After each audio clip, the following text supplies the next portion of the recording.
Citizens of the world, welcome back to another Keep Yours podcast where we try and keep a few more dollars in your pocket. And today we are going back to more of our roots of education and understanding. And I guess this is the part where I have to tell everyone that I am not in any way, shape, or form giving out financial advice. I'm not a financial advisor. I hold no licenses to trade anything. I'm not telling you what to do. Before you do anything, do your own research. Come to your own conclusions, make your own investments. However, what I am here to do and discuss is hopefully to help educate people so they can make some better decisions. Now, this week specifically, we're going to talk about inflation. And for those who don't know, this week Jerome Powell came out, the chairman of the Federal Reserve, and said that the Fed has a new approach to inflation. Not that the Fed already hasn't had an approach to inflation and they wanted to achieve this, I don't know why, arbitrary 2% number seems to be the one they really like. But basically they said, hey, we hope to get beyond 2%. We're going to let it run really hot for a while. And what does that mean to people? And why do we have inflation to begin with? And what is this all about is the questions that come to my mind and going, well, why does the Federal Reserve want inflation? And why are we being told these stories? So recently I've been listening to some very, very smart people on this. But you know what? I want everyone to get this from the source right up front. And so here is the man himself that everybody loves, Warren Buffett, talking about inflation. So let's have a listen. Inflation, Keynes said it many years ago that it's an invisible tax that only one man in a million really understands. And it's a tax on people that have had faith in their currency that the government's issued. It's interesting. In the United States, the value of the dollar since I was born has declined by 94% to 6 cents. So inflation is a very cruel tax on people who believe in fixed dollars. All right, so there we have it.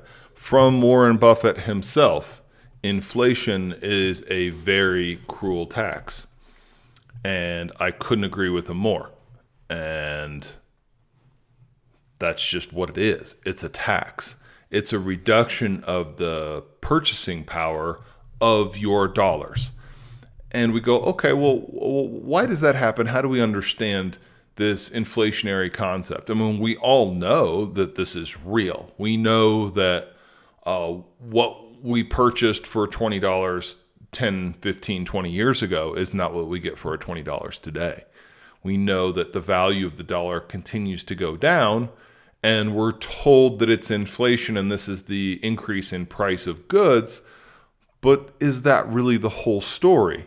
So it turns out, as you start getting into this, it's very complex. It's why Warren Buffett says, 1 in a million. So, are you one of the 1 in a million?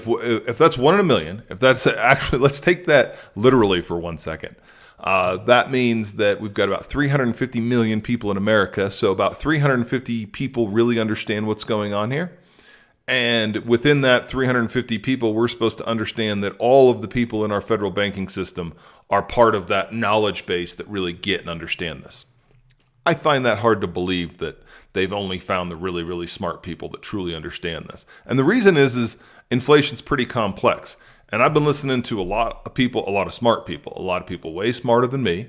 Obviously, I have a financial background, but there's a lot of people who this is their job to study. One of which, who's just a brilliant man, is Dr. Lacey Hunt. And if you haven't listened to anything of his, Google him, go listen to his stuff. He is a genius. But even for me, who understands most of the language and what's going on with this, and I understand what M1 money supply is and M2 money supply, but still listening to him talk about it, it's very interesting. And he is actually predicting deflation while the Fed wants inflation to happen. And so let's talk a little bit about why the Fed wants inflation to happen. So one of the reasons the Fed wants inflation to happen is that as they take away your purchasing power and things cost more, and they put more dollars out there, then in theory, everything rises in price. Well, that also means that you're going to pay more in taxes, in sales tax, because things cost more. So the sales tax tacked onto a higher price is more money. And in general, you're not going to receive the full benefit of that. But as everything inflates, then the amount of debt the government has in relation to this inflation is less. And we'll get into the details of that here in a minute. But let's just go through some definitions of what inflation is and how they've been manipulating this so that it's harder to understand. So the definition of inflation, according to the dictionary, is the act of inflating something or the condition of being inflated. So I like to think of inflation simply as a balloon. And if you put more air in the balloon, you have inflated it and the balloon gets bigger, right? And if you take air out of the balloon, you're deflating the balloon and the size of the balloon gets smaller. So this is the amount of money that's out there in the world of US dollars, right? Because we have a Federal Reserve that controls the amount of US dollars. So we inflate our balloon. So we throw some more air in it, right? And you need a certain amount of air and a certain amount of dollars for the economy to function, for people to conduct all of the transactions that need conducting. You don't want there to be a shortage of dollars where we have, let's say there was only $10,000 of total currency in the world. Well, that makes it pretty hard for all businesses to have a piece of that $10,000. Even if that was in pennies, there's not enough pennies to go around between everybody because there's too many people. So the government's job is supposed to be to kind of manage the amount of money in the money supply based on the amount of people that are in the marketplace and the amount of dollars needed. But they've gone way beyond that for the last 30 to 40 years. And now there's way more money out there that should be. And as a response to this latest crisis, what did they do? They printed lots of money. So they inflated that balloon some more. So there's more money in it. Another way to think of this is like the game of Monopoly. You know, if you play the game of Monopoly, you understand that each time everyone goes around, that there's a certain amount of money that everyone starts with, and every time everyone goes around the board, they get an additional amount of money. So you know the increase in the money supply, it's known. But if all of a sudden someone just came into the middle of the game and said, "Hey, I'm going to give two people in the game $500,000," when the whole amount of money in the game is, let's just say, $1,000, then all of a sudden the amount of money everyone's playing with doesn't make any sense anymore. We're not playing the same game anymore. There's just more money around. Well, who gets the benefit of that? Well, the government does, because they're the creator. And sorry if we're getting a little wind noise in the background. Can't control the weather. Okay, so is the economics definition that they've thrown in here in the last 50 years a general increase in prices and the fall in the purchasing value of money? Is that the definition of inflation, or is it simply that there is more and that pricing is very complex? And I think it's the latter. I think they've stolen this definition from us. I think they should call inflation what it is, which is an increase in the money supply. If they just called it that, it's something we all easily understand. That doesn't mean all prices have to rise because there's an increase in the money supply. Versus their definition of inflation is now when prices rise, not when we print the money. And we're going to get into some of the details of why this is kind of complicated. So then we get into this question of higher costs. Well, higher costs on what? And we have to get into the politics of why this is really important. So the Federal Reserve runs what they call the Consumer Price Index. And the Consumer Price Index includes a basket of goods that the Federal Reserve decides is when these basket of goods go up, that means we have inflation. Not when we print money, but when this basket of goods goes up.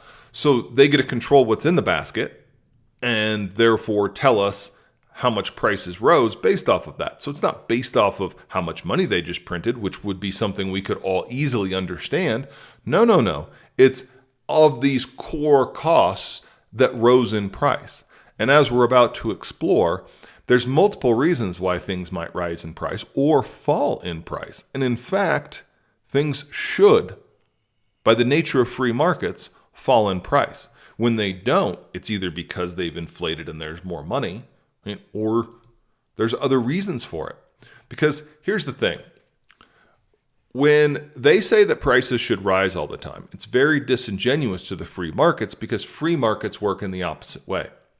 So let's take a cell phone, and especially a smartphone at this point. So a smartphone is a really powerful computer at this point that not only is a really powerful computer, but it's also, now the new ones have a really powerful camera, even a 3D camera, technology that used to not even exist really. It also does all sorts of other functions, right? It has apps on it that allow you to connect to the internet and purchase things or participate or make appointments and do all sorts of things that you couldn't do before. It's also got a cell phone. So if we go back in time and we go, okay, let's take in 1990, okay, what would these things have cost you independently? Okay, so if we talk about the actual power of that computing power that's in that cell phone, well, it's got more than the 386 processor did in 1990. So that computer would have cost $1,500. So the cell phone's got a $1,500 1980 cost in it, right? It's got a camera on it that can shoot 3D. Well, that camera alone would have cost you $2,000 or more in 1990. Okay, it's got a cell phone, which in 1990 would have been a briefcase. It would have cost you probably $2,000 to $3,000 for the cell phone itself. And then in addition to the cell phone, you would have to pay for each call. So all of these things are now in your phone. Plus it does things that there wouldn't even exist in 1990.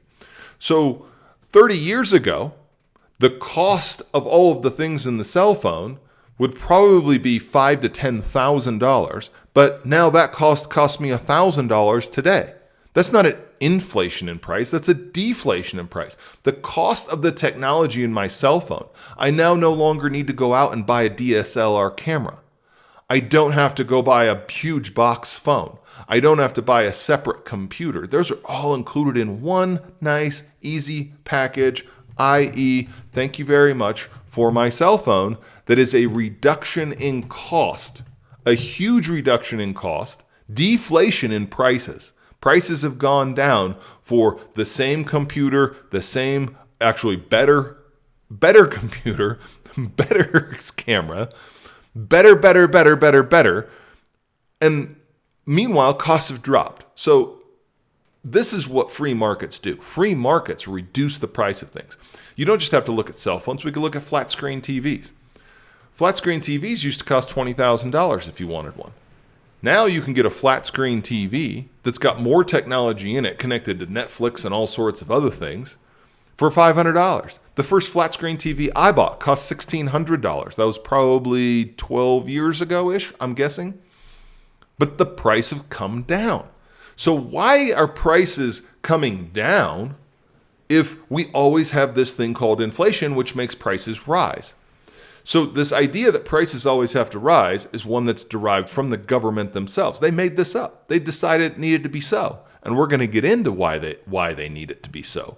But I want everyone to understand this concept that costs don't rise naturally. Things don't cost more just because. There's not a natural inflation rate that goes along every year. There shouldn't be. There is no need to have inflation. In fact, what we should be seeing is deflation across the board. Deflation is good for consumers. Deflation is good for us personally. It's good for our wages. That means our dollars go farther and buy more.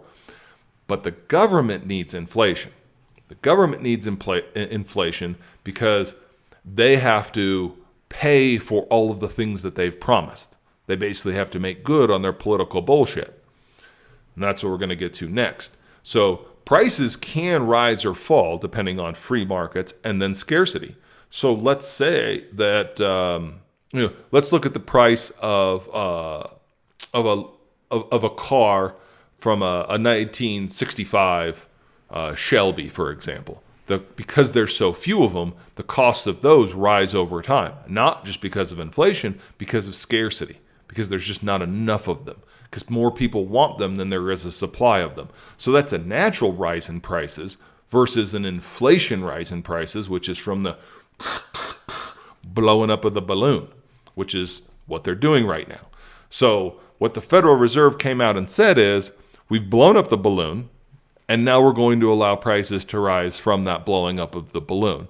And we don't feel like we have a choice any other way. And if you ask me, this is them taking away, A, all the benefits of the free market, and B, this is a tax on Americans that is the fundamental reason of which we fought the Revolutionary War for.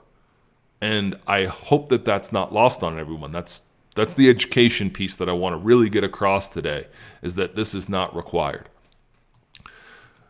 So what else affects inflation? This is why inflation's complicated and why 1 in a million people really understand it. And I am not going to tell you that I fully understand inflation, that all of the pieces that go into why things rise and why they don't, because all the things I've already discussed are complicated. So to understand inflation, if we just took it as the blowing up of the balloon, the more money that's in the supply, that's easy to understand. But that's not necessarily why all prices rise, right? That's a reason that some prices rise. But if we take out, as I said, if we just take the free market, our cell phones are lower in cost for the amount of things we get. Again, you have that computer, you've got that camera, you've got you got the actual cell phone itself, so you can talk, you can now text, which didn't even exist in 1990. So you have all of these things that you can do that you previously would have had to pay thousands of dollars for, and they cost less. So free markets have a deflationary trend to them. So why are costs then rising? In fact, I would bet if the Fed hadn't printed one more dollar since 1990, the Fed had just done nothing. Not played with interest rates, not played all these games because they pretend that they know what is going on in the economy, even though they've got one lever out of about 20 that affect things. But because it's now basically we're in socialism where the government can decide how all things work, even though they're not really in charge.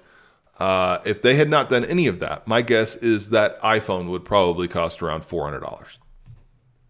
Because that's actually the inflation we've seen, and we'll get to that.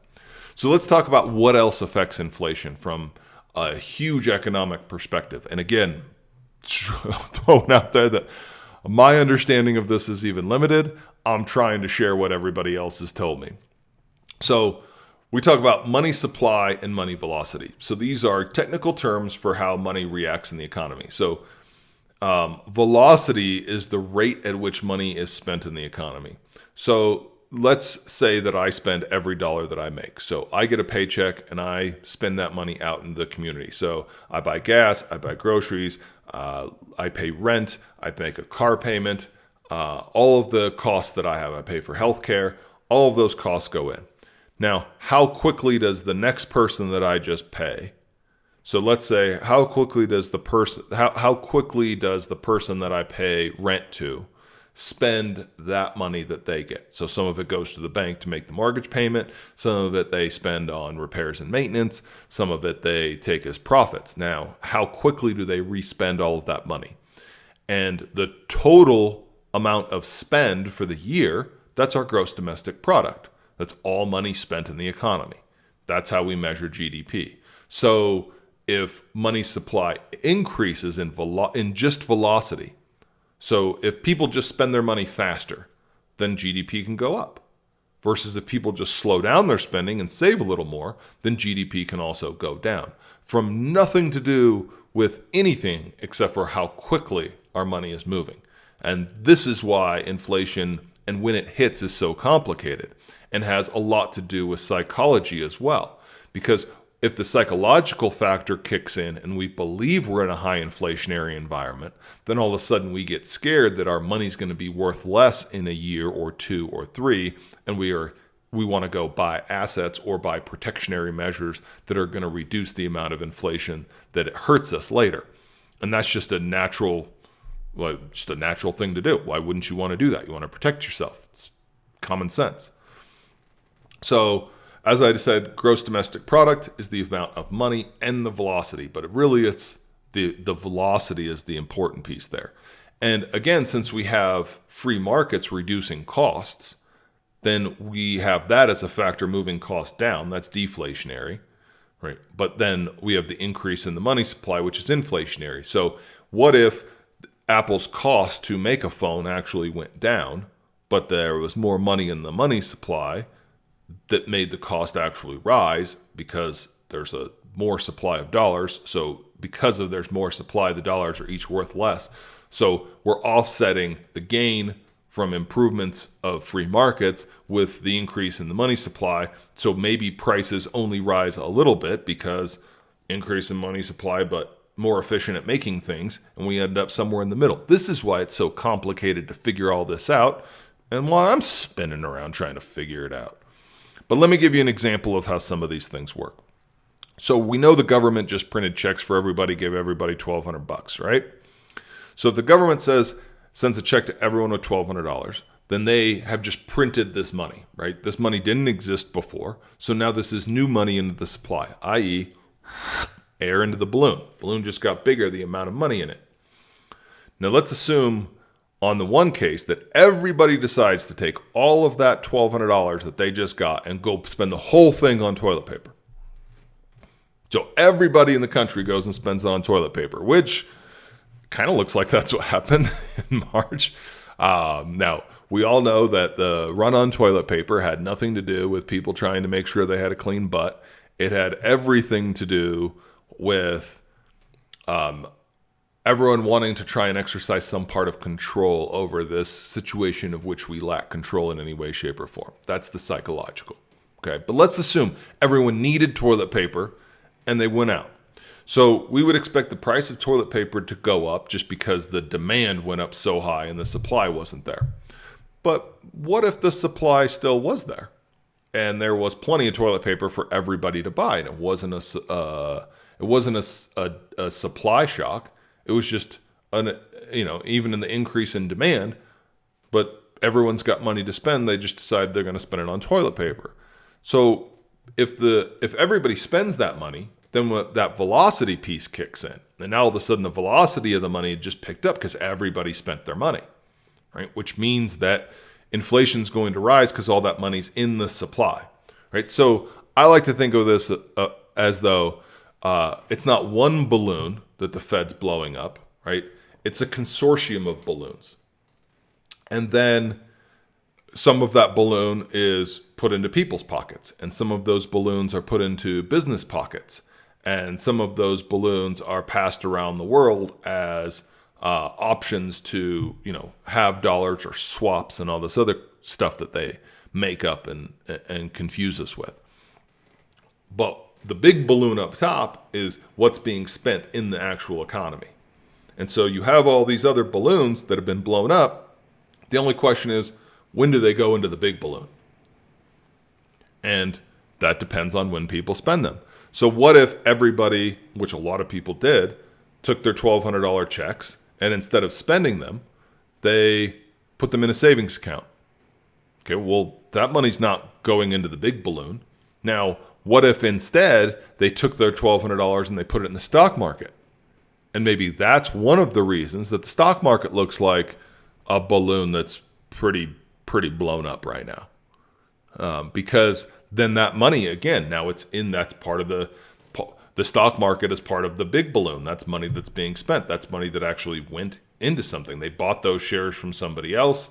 Now maybe those people go buy something else, but it inflated the price of that asset. So that makes a lot of sense in terms of the stock market being up, even though the economy's not.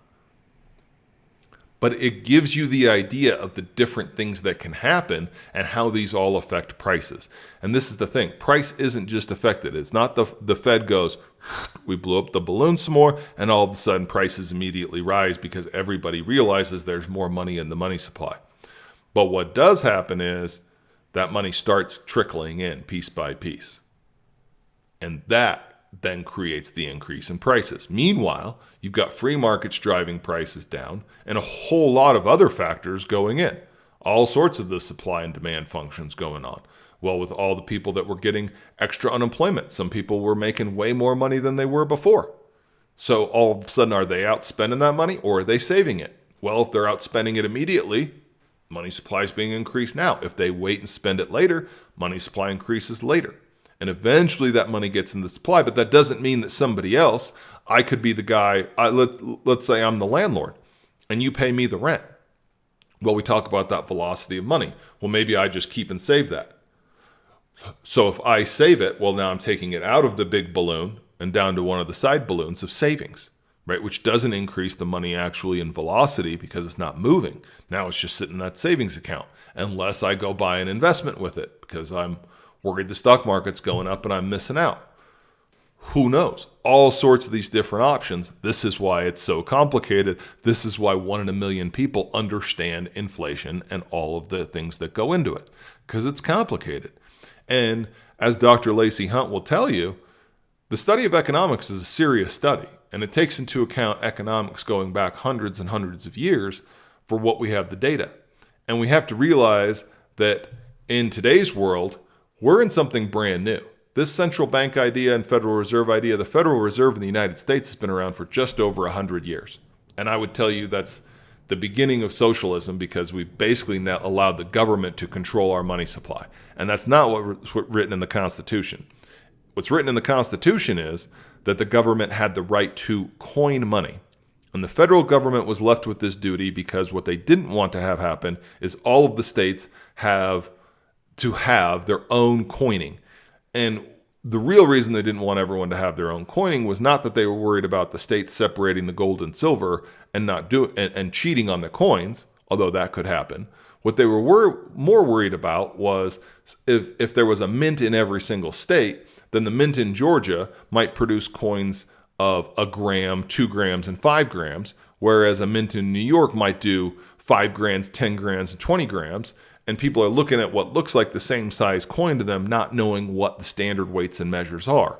So the idea that the federal government was given the authority to mint coins was the idea that we would have standard weights and measures, i.e. standard coinage, size and weight of gold and silver, coined by the United States, such that people could conduct transactions fundamentally understanding how much they were getting and receiving on each piece instead of having to try and figure out currency state by state. And this reminds me of the first time I went to Europe before the adoption of the euro currency, where every country you went to, which are about as far away as our states are, so every time I got off of the train, you needed local currency. And the currencies were different and in different amounts and in different even size of bills. And interestingly, the United States is one of the few countries where all the bills are the same size. And you don't know that till you travel around. But different size bills for different denominations. And different countries would have different size bills. So by the time I got done, I had many bills of many different sizes for many different values. And this is exactly what the United States did not want to have happen, with each state doing their own thing. So instead, the Federal Reserve was given the right to coin money. And not until 1913, when they created the Federal Reserve, did all of a sudden we come up with these new dollars. And then in the but then those dollars were attached to gold till the 1930s, when Roosevelt, in an act of, I would say, a fascist state type of environment, took away all the gold from everybody, required citizens turn in their gold. And then it was in the 1970s under Nixon where we completely came off the gold standard, and the US dollar now has nothing to do with gold. So when people say that US dollars are money, they are, as long as the United States continues to honor those commitments, but it's not backed by anything, with the exception of the assets of the federal government and the fact that the United States has the largest reserves in gold. And we'll get into that on other podcasts, but back to how inflation's going to work. All right. So inflation's a very complex thing, but here's the definition of bullshit. And it is stupid or untrue talk or writing / nonsense.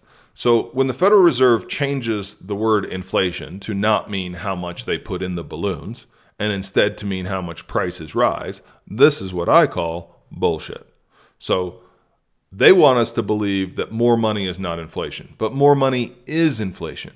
They want to tell us that higher costs is inflation, but I've just described to you why we actually have decreases in costs, because we have efficiencies that are gained from our free enterprise. So prices should go down. That's what's good for consumers. Deflation is only bad for big governments, especially those carrying big debts. It's also bad for big debtors, because that means that if a dollar is worth more in the future than it is right now, then not only are you paying the interest rate, but you're also losing purchasing power going forward, instead of the opposite happening. The opposite is good. Inflation's good for people with debts, and we're going to get into that on how that works. And this is a very interesting concept, and this is the part that you need to know. Because if you don't understand how this works, then they're just going to steal your money slowly. This is basically like a casino, just taking your money very, very slowly. If you drive into Reno from California, there are signs all over the place that say 97% payback, 98% payback. Well, you could think of a casino as the same way that inflation happens. So 97% payback means that you go to a casino with $100, and on average, you're going to walk out with 97.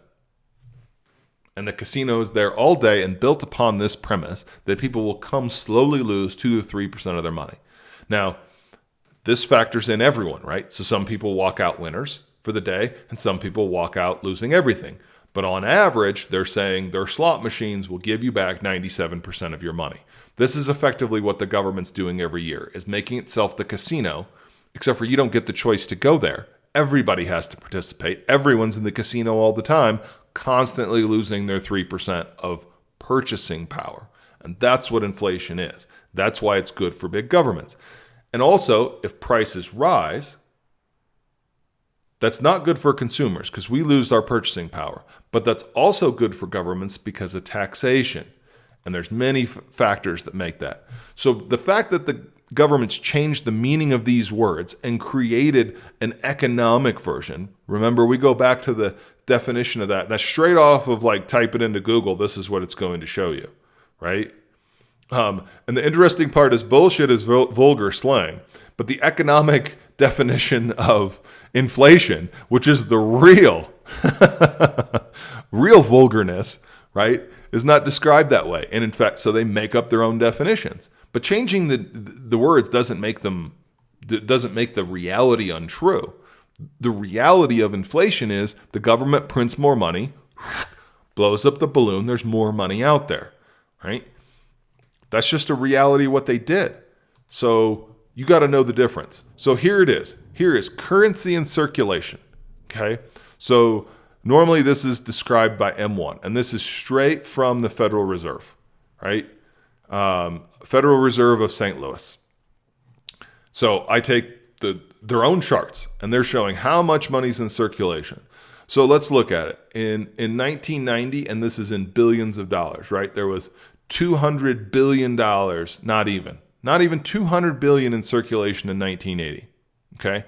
So in the last 40 years, right, we've increased the money supply more than 10x. Look at this. This is crazy. More than 10 times the amount of money they've pumped in. That's a lot. That's a really big balloon. And this is what worries me, right? How much more are they going to print? So it's amazing the cost hasn't gone up faster than they have. But if you keep this curve in mind and you go, look, they've increased the money supply 10x, then all of a sudden some other things in life start making a little bit more sense. Because while they've told us that inflation's low, so this is the government on their consumer price index. Okay? So this is how much they tell us inflation is actually going up, right? These numbers right here. This is some derivative that's out of their index, but this is from the Federal Reserve numbers. So this is their CPI inflation. Okay. Now, there's another guy that I found, and he has what's called the Chapwood index. So I suppose the dude's name's Chapwood. Seems logical. Probably not, though, but who knows? So he's just done the last few years, or just shows the last few years. But he stakes it by state, and his idea is that instead of the CPI index, which is where the government picks their specific little things that they say, when these things go up, then there's real inflation. The Chapwood Index in each city goes, here's the 500 most common things that people buy. And here's the actual increase in costs. And for those of us who have lived in cities and watched real estate prices go up 6, 7, 8% a year, meanwhile, the government's telling us inflation is at 1.8. Well, if real estate alone went up 6%, then your cost of paying a mortgage, if you bought a new home, and or your cost of paying rent probably went up by the real cost, which is 6 or 8%, not 1.8. So you go, okay, well, why does the federal government want to keep this consumer price index low? Well, one of the reasons is the consumer price index is attached to increases in benefits for retirees and all sorts of wages. So they don't want the actual inflation number, the CPI, the Chapwood index. They don't want it to be these numbers because then they'd have to increase everyone's wages. So this is the way that they'll, again, lie to us and bullshit us with here's what the CPI index says when we know our real costs have gone up. And for those of us who are paying the healthcare bills, we see those go up 10% a year, every year for the last, since Obamacare got started, basically. And I'm not blaming Obama or any of that. I'm not trying to play politics with that. I'm just saying those costs have risen. Now, whether it's a complete result of that or other things, I don't know. I just know those costs have increased. Or maybe it's because of that money supply one. Maybe it's because this currency in circulation means that the value of each dollar that I have has gone down by 10x just in the last 40 years. So $1 in 1980 is, worth a tenth of what it was of then today. So I've lost 90% of my buying power since 1980. As Warren said in his lifetime, 96% gone. So take it from Warren Buffett. You're losing your value of your dollar every day. This is what they do. Meanwhile, they're lying to us about how much value we're actually losing because otherwise they can't get rid of their debts. And they still got a problem because the more money they're increasing, they're not increasing the rate of return that we get on that money. And that's a discussion for another day. But let's look at average home prices. This is just the last 10 years, but I bet if we looked at it from 1980, it would be even more. So the average home price in the United States keeps going up. Well, it would make sense if the currency in circulation keeps going up, then what do you think is going to happen? The value of each dollar goes down, so the price of homes are rising.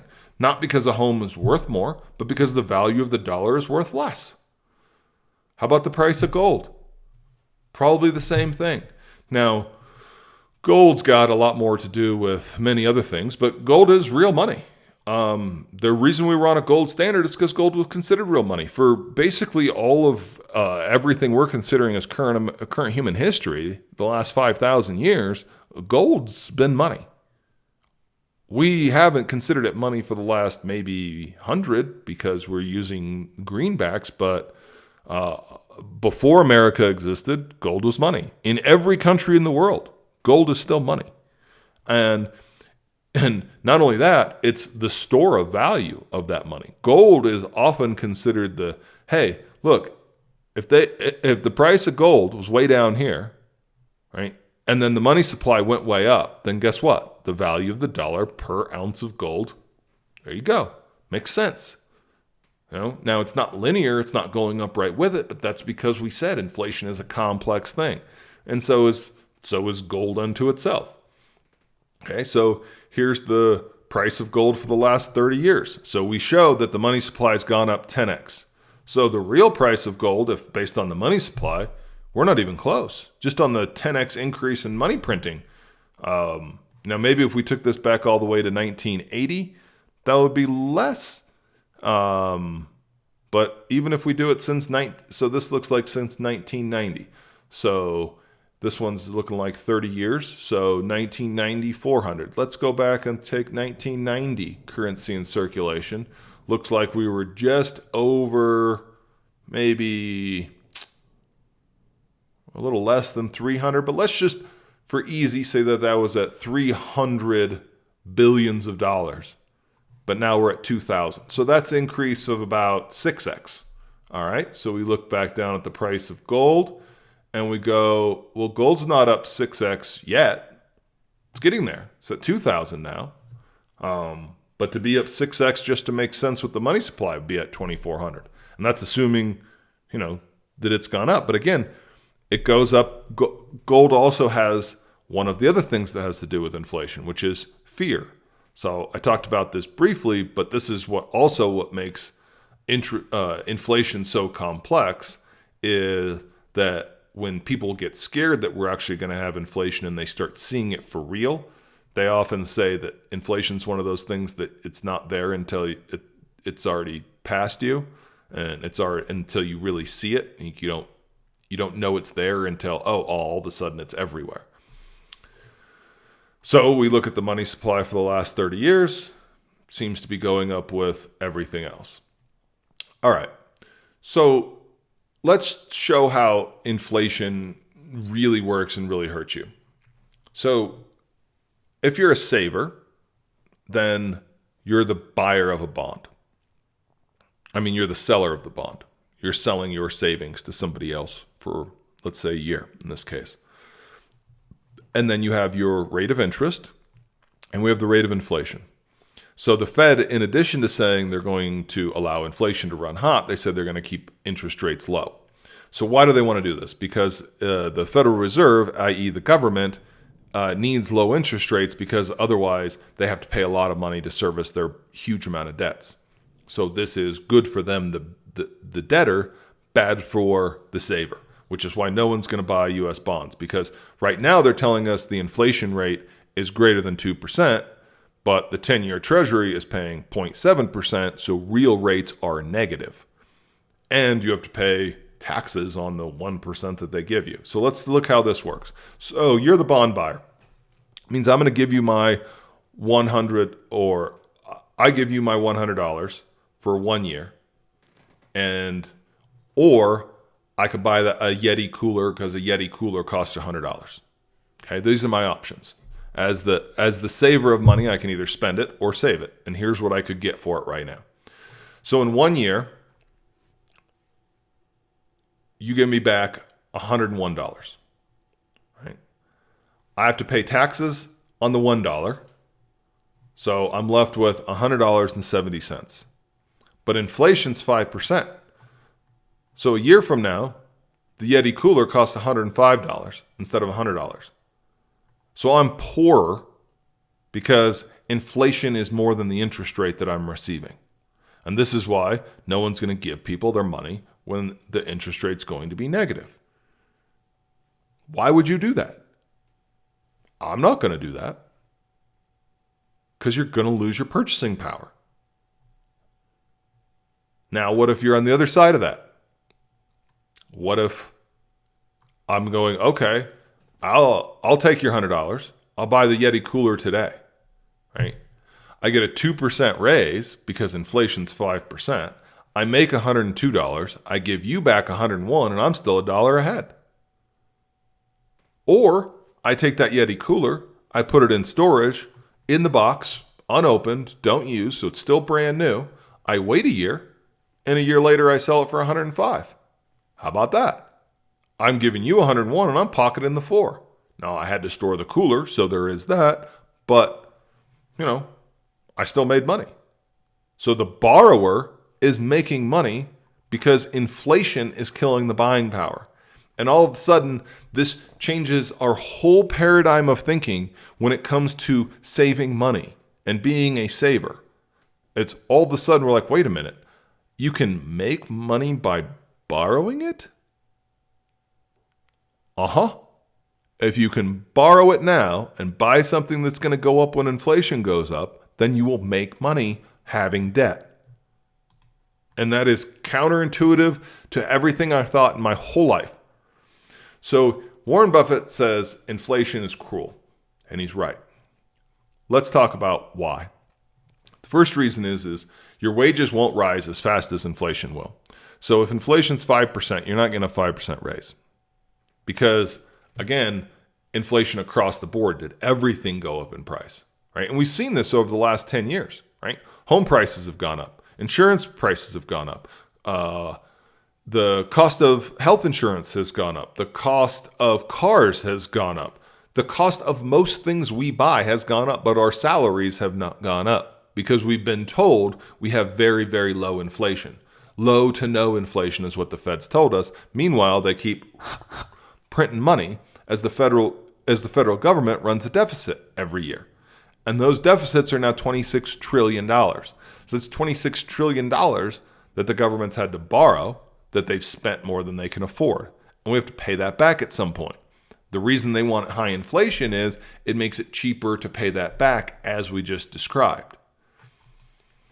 Okay, so employees won't get a raise that matches inflation because businesses can't afford to give them, because businesses can't raise their prices as the same rate of inflation for fear they'll lose out on business.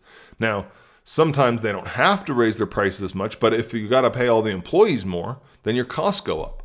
So unless you get more efficient and or other things of costs go down, but if all things the same, if there's just more money in supply and dollars are worth less each day, then it's hard to do that because everything's going up in price around you.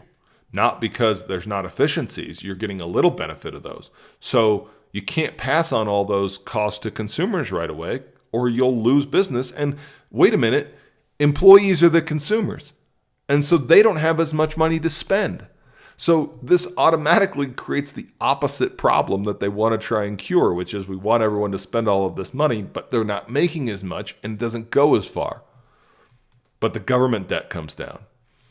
So I already talked about the consumer price index versus actual costs, and this is one of the ways they lie to us because the consumer price index is attached to so many other things that actually make people get more money. So think about this. The consumer price index is the employee raise, but the real inflation is much higher.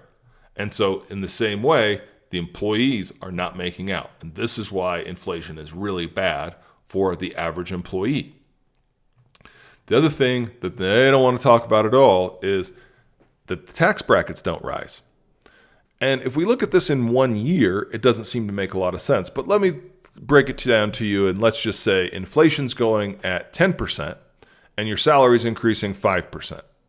All right, so if you're making $50,000 a year, then over the next 10 years, we're not going to do compounding. Let's just say it goes up 5% a year for 10 years. So at the end of 10 years, you went from making $50,000 a year to making $75,000 a year. All right, well, when you go file your tax return, go take a look and go, okay, well, if I made $50,000 this year, I got to pay, let's say, $4,000 in taxes.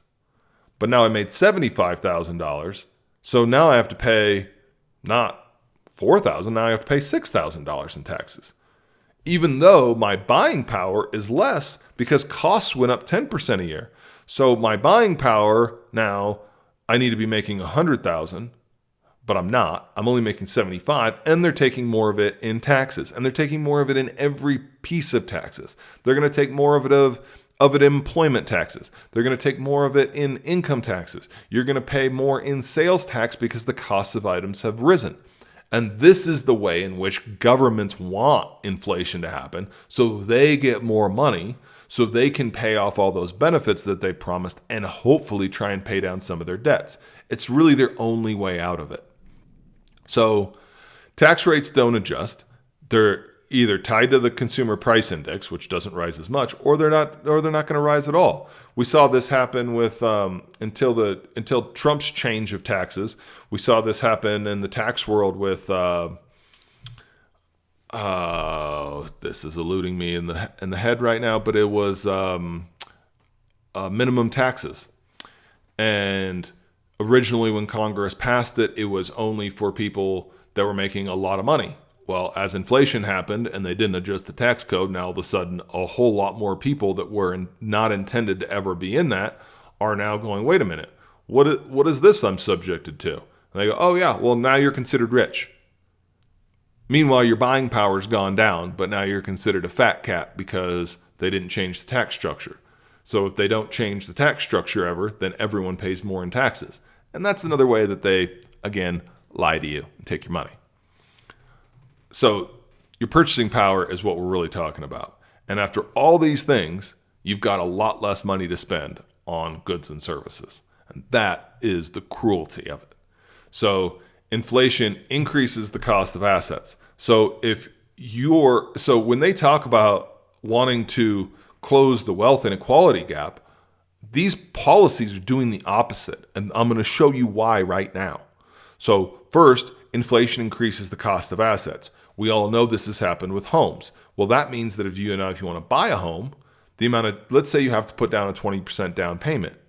If homes used to be $100,000, but because of money printing, they're now $500,000 because the value of the dollar has gone down, then somebody new who wants to put down a down payment now doesn't need 20 grand. They need, 100 grand. And that's a huge difference, especially when wages aren't rising as fast as prices. And so basically everybody under this scheme gets poorer and poorer and poorer, except for those who own the assets, and the assets are going up in value. But you think you're doing okay, but you still have to pay those higher taxes. So they get from everybody, and it makes everybody poorer so we can have more government, which does less and less good. The other thing that happens on a business end is the barriers to entry rise, right? So this is true for education. Want to know one place we've seen massive inflation? Cost of education, right? What you used to be able to get a degree and walk away with a few $1,000s in student loans, now everyone feels like they're going to have $100,000 of student loans. So it becomes harder to save for education. It becomes harder to start a business. It becomes harder to save for a down payment. It means you're going to need massively more money for retirement because the amount of money you thought you needed for retirement keeps going up because inflation keeps degrading the value of those dollars. So it makes everybody poor all the time. Worst, the exact thing that we need in this country, the exact reason that we're stuck in such a dilemma right now is because we don't have enough savings. High inflation means, well, why would I want to save my money? I'm going to get back less in a year to buy. I'm going to go buy the Yeti cooler now because in a year it's going to cost me more. So the savers are what we need. If everybody was saving money instead of spending it, we're already on the we all spent too much. We all have way too much credit. There's way too much, and this is because interest rates are cheap, right? So interest rates being cheap means the assets get more expensive, right? Because interest rate costs are way lower. So who does that benefit? We think that benefits us as the consumer because we see a little bit more now, but who does that really benefit? It benefits the wealthy because now they have a lower cost of interest for all of the things, and they're going to go out and leverage themselves all over the place, and it's bad for the market. It creates more risks. And we're going to see more volatility in the market because there's more risk in the market because money's so cheap. It seems like it's counterintuitive, but it's the way that it's going to work. So all of a sudden, you don't want to save because you're getting back less than you're giving. Or we're going to have to wait till interest rates rise, but the government rate's not going to rise, which means what? No one else is going to want to buy those government bonds to give the government their money negative interest rates, negative real rates. So that means the government's going to print more money, further inflate the balloon, further cause inflation, further exacerbate this whole problem until enough of us citizens go, this is crazy. Federal Reserve doesn't know what it's doing. Stop. Let the markets adjust. Let the bad money fall. Let banks fail as they should. We haven't had free markets for a long, long, long time. Because in a free market, when something crashes and fails, it burns to the ground, and then we redistribute those assets and we move on. But we're not doing that. It's terrible. All right. The last thing is this one that makes me the most angry is the government stealing all the benefits from free markets. They're taking away from us the fact that Apple has now put a computer, phone, camera, and all sorts of other great things into this device and made them all cheaper, but because of the government, they're more expensive. And then people don't understand the actual value of free markets because the government's stealing it from us all the time. Consumers actually don't get the benefit. Instead, the government does. Meanwhile, we just want the government to pay us more and more and more. And for them to do that, that means they have to steal from everybody because the government doesn't make anything. They just take from the private sector. And you can only take so much. At some point, there's nothing left to take. And this is the path we're headed down. This is my big concern. So it goes back to what is inflation? At the core of it, it is a reduction of your buying power. It is the devaluation of the dollar because the dollar has become worth less because there are so many of them. The supply of dollars is, as we've shown by the government's own statistics, increased over 10x over the last 40 years for no good reason. No real good reason. Now, some of that was a natural increase in the money supply. Most of that's government debt. Nonsense, 26 trillion in it. All right, so inflation really is the increase in the money supply. It means that for each dollar we have, they're worth less out of the total. But when prices actually rise, and some prices should actually fall, that's what they're going to say. But what it really means is your money's going to buy you less of the same today. Even with the advantages of the free market, even with all of the improvements in productivity, the government's taking all of these. The point here is none of this is good for consumers, really, because we just want, if Apple's made the product cheaper, let me buy it cheaper. Don't take away that. But the government has to do this because it's the only way out of their $26 trillion in debt. And make no mistake, the U.S. government is not alone in this. These debts exist all over. There's not a good country you can run to. It's not, everyone thinks, oh, well, China is going to be the new reserve currency. No, they're not. They got more debt than we do. They just hide it in different places and they got the same problems. And what nobody really wants to talk about is that the debt isn't doing any good. So when I listened to Dr. Lacey Hunt, one of the things that he clued me into was this law of diminishing returns. And that basically it works like this.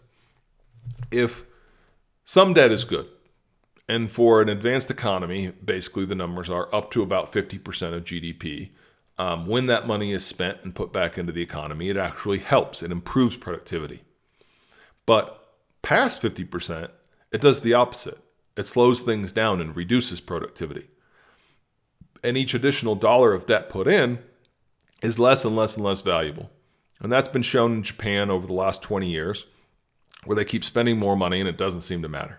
Their economy is not growing. It's growing slower and slower and slower all the time. Because as far as capitalism goes and free markets are supposed to go, you have land, labor, capital, and technology. And when you distort one, which they've distorted right now with money, it affects all of the others. And so there's an imbalance right now because of all government debt spending, promising all of these social programs that aren't seeming to really work, right? We have a war on drugs, more drugs being consumed in the United States now than ever. We have a war on poverty, more poor people than ever. We have all of these wars that have just increased the size of government and not done anything to actually help the situation. So maybe we should try the other way. How about a reduction in government? How about we reduce the debt by shrinking government? And I know that's a very libertarian idea, but it seems like the only right way to go when we've tried the other way and it's not working out at all. Right? So their solution right now is, we're sorry, we've printed $26 trillion already and poorly spent it and haven't solved any of the problems we hope to solve. It's not like we have a happy society here with all of our debt. It's worse than ever. We have more division than ever and more government than ever. So more government's the solution to a problem of too much government? More money's the solution to a problem of too much money printing? They're crazy. This is not working. And that's the thing. As Warren said, it's a tax. It's the invisible tax. It's the tax of your purchasing power. So they can either tax you up front. They could take it from you like, man, they could run on a premise that says, I'm going to raise taxes and you're going to pay more of what you make. And that's what I'm running on as a platform. But none of the politicians run on that as a platform, but they let inflation take your money and your purchasing power away from you. It's the same thing. All I care about is at the end of the year, what I'm left with from how hard I've worked and what that can get me. And if every year I work harder and get less, there's less incentive to work harder. And this is what the government's done. So this is their other way of taking our money. They print more money. They make the money we have worth less than it was before. That's tax. And that's what the revolution was fought for. The revolution was fought over taxation without representation. So where's the politicians running on the platform of higher inflation and telling us that it's a tax? Who's being honest about this? Nobody. This is what makes me angry. This is what upsets me. And this is why I'm doing this, trying to help everybody else understand this, that this is what they're really doing. They are really just taxing us more, taking more of what we have. And then the dirtiest one that snuck in here is what I talked about before with taxes. You're going to pay more in tax while the value of each dollar you have goes down. They're not going to adjust tax rates and the amount of money you have to pay tax on for inflation. Meanwhile, they're going to kick up inflation. And they want to kick it up faster and let it run faster and hotter. The more they do, that's the only way out of debts, right? I mean, there is another way, which is steal it with this digital dollar nonsense and run rates negative and require everybody to give their money that way. But this is the way they're going to try right now. This is what they've done before. This is what they did after World War II. And this is what they're trying to do now to see if it'll work to try and reduce the amount of debt that they have. And the reality is we've got so much debt, there's only really three ways out. They can either default on that, which destroys the whole world's economic systems. They can't do that. They could do what they should do, which is shrink government, reduce spending, which is the same thing any household would do. If you've overspent and you've got tons of credit card debt and a home equity line of credit that's run all the way up and you don't have any more money and you can't get any more, then you have to reduce your spending. That's what the government needs to do. We need to spend less. We need to stop promising everything and we need to reduce the spending. Tell the government, no, you don't get to run negative budget deficits. You don't get to keep increasing the debt. We have those laws in most states. Most state and local governments have to balance their budget. We should require the federal government balance their budget. It hasn't been balanced and it got there was a slight surplus in the 1990s because computers raised productivity so much that the economy expanded, the government started collecting more money. And as soon as they started collecting more money, what did they do? They immediately spent all of it and then some. And Bush took us into wars that we didn't need, that are still going on to this day, that we're still paying for. We need to stop that. We got to squeeze down all of these things and live within our means. A government is no different than a household. What works for your personal finances is the same for a government, except for the government gets to print money, which if you did that, they'd throw you in jail for it. But when the government does it, it's the this is what's best for you idea. And I don't buy that at all. I listen to Jerome Powell and all I hear is bullshit. He's just lying to us because it's their way out and they're not being honest about it at all. But here's what they're doing: taxation without representation, and that's wrong. So what can you actually do about it?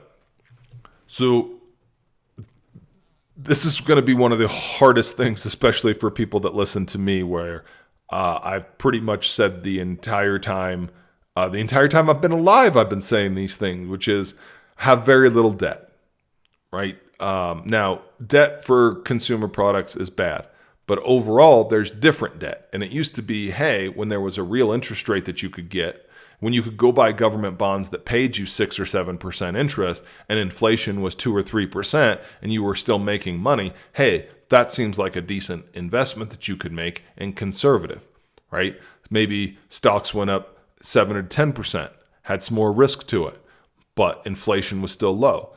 Instead, now we're going to have this high inflation and bonds are paying hardly anything. So that's not where you want your money anymore. And in fact, if that's the way it's going to be, if money's super cheap, then you want to be the borrower of money, not the lender of money. And so I'm going to tell you what I'm doing, and then you can figure out what you want to do potentially. So You need to buy assets that increase in price, right? Especially average that you can get leverage on. So for most of us, that's going to be our primary residence in a home. Now, if you're two couples and you each have really good jobs, then one of the options is potentially to put one house in each person's name, and you might get away with a lot lower down payments this way. Because if each person just owns the home individually, just because you're married does not mean you both have to sign on the title. And that gives you some flexibility in terms of how much you have to pay down. And if your credit scores are really good, potentially your PMI are good. So homes and real estates. So if the current rate is low, but inflation is high, then let's say inflation is, your interest rate's 3%, and let's say inflation is 5%. So there's a 2% swing in there. So if all the money you owe, you're making 2% every year because you're paying less in interest than inflation. And also rents would rise. So if inflation's 5%, that means the cost of the value of the home goes up, and so does the value of the rent. And kind of both begin. And then eventually real rates will rise with inflation because no one's going to give the government their money, right? This is actually the problem is the government's going to keep printing more money. And what I mean by printing money is the Federal Reserve is going to have to buy the bonds of the government because no one's going to give their government their money to get back less money. As I explained before, if inflation's going, you're not going to give your government the money to make 1% interest and lose the 5% of inflation. What if inflation goes to 10%? And this is how they steal money. But instead, the Federal Reserve is going to print it, which is going to blow up the balloon some more, which means asset prices rise. And what the Federal Reserve doesn't realize that it's done in all of its balloon blowing up is, if you take a balloon and you start blowing it up, it's still got some pliability to it. So if you wanted to deflate it a little bit, you might even be able, depending on how thick that balloon is, you might be able to like stick a little pin needle in it and let a little bit of air start coming out and slowly deflate it. But the problem is as this balloon gets bigger and bigger and bigger and bigger, it loses its elasticity, right? And this is the same thing that's happening in the market, is the market's losing its elasticity. And we can see that based off of these crazy swings. So the market went down 30% in March, the fastest 30% drop in history. It then proceeded to go back up and got to a new all-time high, the fastest in history. So what does that tell you? That all of a sudden when the deflation in the balloon comes, it's not a trickle. And the next one is likely to be a pop, where the market could dump significantly. And this is actually what I expect to happen on the long term. I expect the market to completely dump. I expect that there'll be multiple days where they shut it down because it's lost the 7.5% max that they're going to allow it to do. And it will, and eventually they might just shut the whole thing down in general and just wait. And if you think that hasn't happened before, check your history books because it has. So you need to buy real assets. And all of a sudden the debt on those assets is going to get cheaper to pay over the long term. Now, obviously, if you don't have a job right now and you're just trying to keep things going, this is not for you yet. But you need to realize this needs to be the goal. This needs to be the goal is because if you get in a house and your interest rate's low and the value of that house is going up while your interest rate stays low and your wages increase, all of a sudden you can ride out a lot of the inflation because you're making money at least on the one side of your assets. And this is why I'm talking about this is going to help wealthy people way more. This is going to increase the wealth gap. It's going to do the exact opposite of what everyone wants it to do, which is why it's crazy, but this is how it works. All right. So because debt works the opposite way, long-term debts at low rates become your asset. I know I've just twisted that and it's my own bullshit. But the reality is the long-term debts at a low rate with inflation means that when you get down the road, so we talked about if you made $50,000 a year and you got a 5% raise every year, non-compounded, in 10 years you're making $75,000 a year. But if you have a 30-year mortgage that's at 2%, your mortgage isn't rising. And so your costs for your mortgage stay the same. and your cost of money is low. So now you make $75,000 a year, but you still have the same payment you did when you made 50. Now you pay a little bit more in taxes, but that still leaves you with a discretionary income where you're not paying more, versus if you're renting this entire time, and let's say inflation does go up 10% a year, then rent's going to go up 10% a year. Because if the value of the property goes up, then the rent's going to go up too. And it might not go up that fast, but it'll go up faster than it'll go up as fast or faster than your raises. So the proportion of money that you pay for housing can stay the same and actually reduce. So now you went from a $50,000 salary to a $75,000 salary. Your house payment's the same. That leaves you with more money to pay for all of the other things that you need in life. That's an advantage. This isn't going to make you get way, way far ahead, but it's going to help you with not getting further behind, because that's what inflation does. It gets us all further behind. The other thing that I'm going to recommend, if the government's inflating dollars with the balloon where there's more and more and more dollars, then maybe you need to minimize the amount of assets that you have in dollars. And I need to do a whole nother podcast on diversification, because many of us think we're diversified because, I have some real estate and I have bonds and I have stocks. And we're told this is diversification. But the problem is, if you live in America, all of those things are in dollars. Your house is going to be sold in dollars. Your stocks are valued in dollars. Your bonds are valued in dollars. And they could be invested in American companies that are invested in dollars. So if there's inflation / the value of the dollar goes down, then you're stuck in dollars. The value of all your assets is in theory going down, unless they're physical assets that happen to rise in price. But if you look at long-term historical trends, you don't want to be in bonds for a reason I already described, right? So your diversification idea that you're in bonds that are paying you less in interest than inflation is going up means you're getting poorer every year, right? And if you look at historical stock performance in areas of high inflation, they don't do as well because, as I described, companies can't pass along the expenses quite as fast, and therefore they don't make as much in profits, plus tax rates tend to rise or brackets aren't adjusted. So now all of a sudden companies are paying more in taxes, which means they have less money to distribute to shareholders, which means the value of them comes down too. So all sorts of things are problematic in dollars. Now, that doesn't mean that those things don't exist in many other countries as well.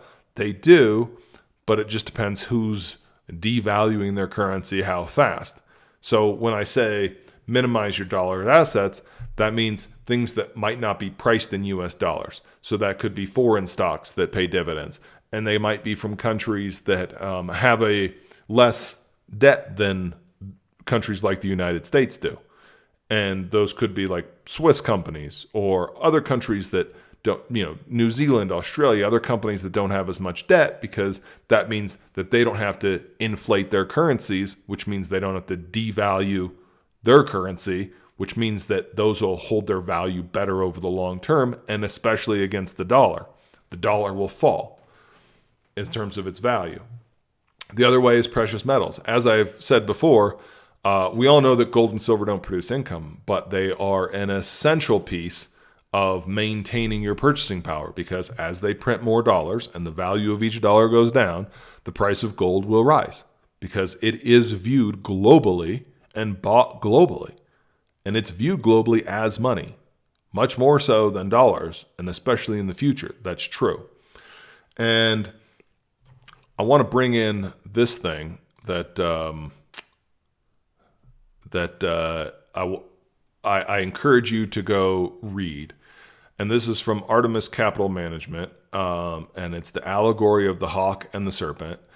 And they talk about how to grow and protect your wealth over generations through bull and bear markets, through all of this stuff. And it's a very interesting, very well-researched idea. And in that, to protect yourself during downturns, they recommend 17% of assets in gold. And if you took that, and I've heard other people, wise people that have been in this game for a long time and been around and studied history, And they say a minimum allocation of your assets into physical gold and silver should be 10%. And realize it's like buying insurance. So I would even recommend some barterability in case the whole thing does break down for a short period of time. I don't think that that's going to happen. I'm hoping it's not. But as they keep inflating this bubble, they're putting so much risk into the market. And as interest rates fall and money becomes cheaper, and bond rates fall, which means you can make less money on them, then there's an incentive for Wall Street bankers to take more risk and use more leverage. And that's going to be on a global scale. And that means when there's a correction, because there's so much interplay in this market, they're going to be bigger and bigger and bigger swings because there's more and more leverage out there. And I don't think anybody understands the craziness that's going on with the market right now and all of the things that interact with it. The regulatory people like to pretend they know what's going on, but they've enabled systemic problems all over the place. And my fear is that the next crash that comes, in 2008, they threw $1 trillion at it, and then we had $1 trillion deficits for forever. This year, they've thrown $3 trillion at it. They're talking about more, like, how many more trillions can they throw before people go, well, this is a joke? Like, there's no way you can ever pay back all of this money, so we're going to stop lending it to you, especially at 1% interest rates. And my worry is that creates this pop. And all of a sudden, all sorts of it just goes poof. When the balloon explodes, there's no more balloon left, right? It just goes. And I don't know how that works. I don't know if that means we have hyperinflation and our money just becomes worth hardly anything. But the idea behind gold and silver is not to invest in it, that it's going to make you rich and wealthy. The idea is that it's going to preserve your wealth. So rich people I hear talk about gold, they say, I'm not buying gold to get rich. I'm buying gold to stay rich.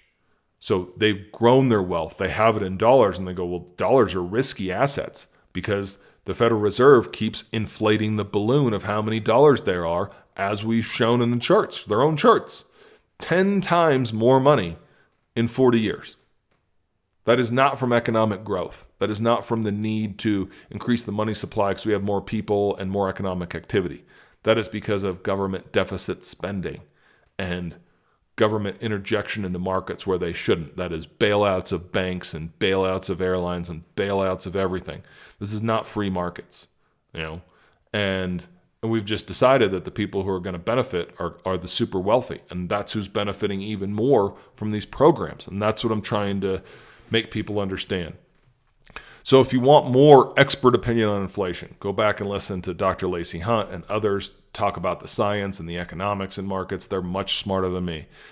And I leave you with this again. This is not investment advice. You got to do your own research, make your own choices on what investments might be right for you.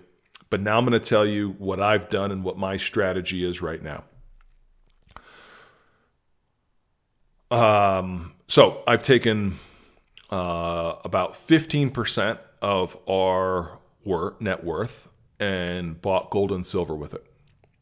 I have refinanced the home to a very low interest rate. And with that, right now there's no cash out finances because of so many deferrals on mortgages. So it's really hard to find. But in a couple of years, I think those will come back. And in the meantime, because we still have equity in our home that they're not doing cash out refis on, I went and got a home equity line of credit. And I have not used that. But here's the way that I thought about it. I took our savings, which is about 15% of our wealth, and I bought gold and silver with that savings. Physical gold and silver that's kept in a specific place that we can go get in a vault whenever we want. And a small amount of silver that we'll have just in case all shit goes to hell. Which it's the pray you never need it. And I hope we never do. And I hope that's the case for everybody. But anyway, I've taken all of our savings that we had and converted that into gold and silver. Because again, it's supposed to be the store of value. So I'm taking that savings, putting it there. I'm using the line of credit now as our what our savings would be there for. And that line of credit's good, new, just renewed because I just refinanced. So I had to renew the line of credit. So it's good for 10 years. So that if there's any issue we have where we need money, the line of credit's always available. So that we have some equity in our house, but now we've got some gold and silver in physical. And in a couple years, if the markets, if possible, I would do a cash out refi and probably invest more of the money in. I've debated on taking some of our home equity line of credit money and also investing that in gold and silver or gold and silver mining companies. So that's just a way to try and diversify out of the dollar a little bit, because my business is in dollars, our home's in dollars. So our physical gold and silver is the only thing that now does not have to be denominated in dollars. And I hope that we never need to use it. I hope it sits there for forever and we get to hand it off when we die to relatives and it's still worth something. But here's what I know. Gold and silver has been money for 5,000 years. The US dollar has been money realistically in the world since the 1930s. And really since the 1940s, since Bretton Woods. And back then, the only reason that was acceptable to everybody is because it was attached to dollars. Attached to gold. Gold was we had the gold standard. And the amount of US dollars were redeemable for gold. Now, what happened in the 1970s is all sorts of countries wanted to redeem their dollars for gold. And that was going to mean that the US would end up with no gold supplies. And so they took us off the gold standard to prevent having to give away the government's gold. And therefore, we don't have an attachment to gold anymore. But if gold wasn't money, then why does our federal government want to hold on to it so badly? And why is China buying up so much of it? Why in India is a dowry often in gold? Where basically the man coming to marry the woman says, here is basically insurance of jewelry that, hey, if things go south, you can take that and go, and that's a store of wealth for you. And many, many, many cultures around the world view gold and silver and jewelry as these stores of gold, such that in crisis, you can use that. And when countries fail or are taken over by fascists, i.e. when Hitler took over Germany and was starting to take over all of Europe, the people who still had gold and silver and could use that money to get out of Europe and to evade the fascists. And there is something that happens, and if the Federal Reserve keeps printing trillions and trillions and trillions of dollars, this will happen. And it's basically good money, bad money chases away good money. And that is the exact idea, that at some point, you won't have, if you keep printing dollars, I don't care how many you have. I'm not going to sell you any of my gold because it's not worth the dollars unless I can convert those into something else that I want right now. And so please share this information with everybody that you know,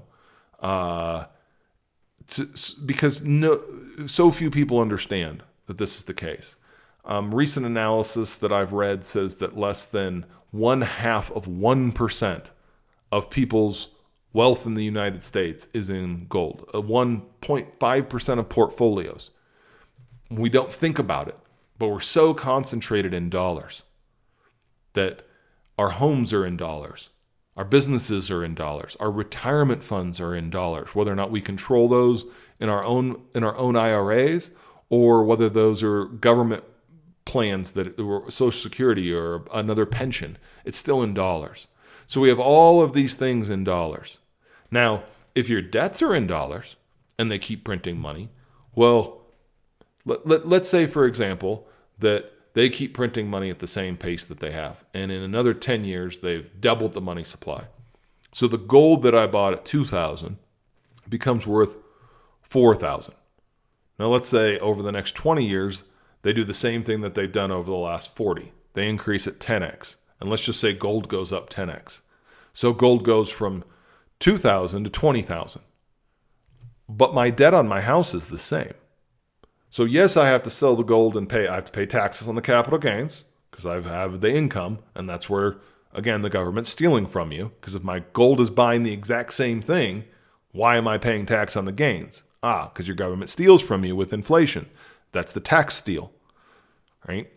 There's a lot of theft going on with inflation. There's the unseen steal, which is your loss of purchasing power. There's the tax steal, which is you have to pay taxes on your capital gains, right? There's all sorts of theft. So let's say that this happens and my gold becomes worth $20,000 an ounce, but my debt is still the same. So I could take some of that gold, a lot less of it than I would have to take now, and pay off all of my mortgage. So this shows you how assets denominated in non-dollars become worth a lot more when they devalue the dollar. And this is the point. Gold's not going up in value. Gold is staying the same in value. Dollars are going down in value because they keep inflating that balloon. And this is the point that I want to get across. This is the important factor. Inflation is the loss of your purchasing power. There's not a ton of things that you can do to help with that. But these are a couple of them that you can do. Getting out of dollars, right? And make no mistake, if the dollar crashes, people are going to be running anywhere and everywhere that they can. But countries aren't going to let us in. It seems like a joke right now, but Trump said that Mexico is going to pay for the wall on the southern border. Well, if the dollar goes to nothing, the dollar just becomes so worthless around the world that people want to get out of America. I bet Mexico would pay to finish that wall, to keep Americans from fleeing into Mexico. But the other problem is as America struggles with all of this, so does the rest of the world. And so the whole world's going through this right now. And the only rational explanation that I've heard that makes sense to me is that free markets did such a great job of developing wealth for the few hundred years since America got started and started down this real free market principle. And we weren't the first. The Netherlands really started the free markets about 500 years ago. But they really kicked off because of America, and also because of industrialization and the Industrial Revolution. And free markets allowed technologies to come faster and faster and faster. And that created an enormous amount of wealth in the world and brought a lot of people out of poverty. And because of that, this great amount of wealth that was created, we are now stuck in this paradigm where small groups of people have kind of hijacked our government. And they did it with the creation of the Federal Reserve in 1913. And at the same time in 1913, they also started taxing us. So for the last 100 years, government's been allowed to grow bigger and bigger and bigger. And the socialists have basically taken control more and more and more and decided who the winners and losers are more and more and more, instead of letting real free markets go. If we had free markets, there would have been no bailout of the banks in 2008. They let them all fail. Free markets say, it doesn't matter, let them fail. There's a liquidity problem. Great, let it fail so that it won't be there again in the future.